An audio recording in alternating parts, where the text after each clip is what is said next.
ஜவ்வரிசியும் பச்சை பயிரும் வச்சு பாயசம் பண்ண போறோம். அதுக்கு 1 கப்பு பச்சை பயிர் எடுத்துருக்கிறேன். இதை நல்லா ப்ரௌன் கலராக வருவாங்க. இதை அப்படியே குக்கரில் போட்டு அலசிட்டு நம்ம வேகத்துக்கு 4 ஸ்பூன் ஜவ்வரிசி, முந்திரி, திராட்சை, ஏலக்காய், நெய் வந்துருக்கு. இதை 5 விசில் விட்டு சூப்பராக குழவா வேக வச்சாச்சு. இதில் நம்ம கொஞ்சம் நெய்யை போட்டுருவோம். நல்லா சூடு வந்துருச்சு. இதில் நான் ஜவ்வரிசியை போட்டு இதில் ஒரு 200 வெள்ளம் எடுத்து வச்சுருக்கேன். பாவு காய்ச்சறதுக்கு ஒரு 100 ml தண்ணி.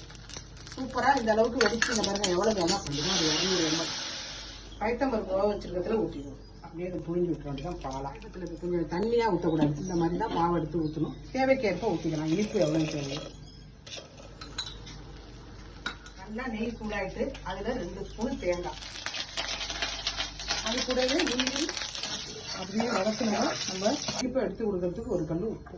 பாயசம் சூப்பராக ரெடி ஆகிட்டு இதில் பாத்திரத்தில் மாற்றிடணும். பச்சை பயிறு, அது கூடவே கொஞ்சோண்டு நெய்.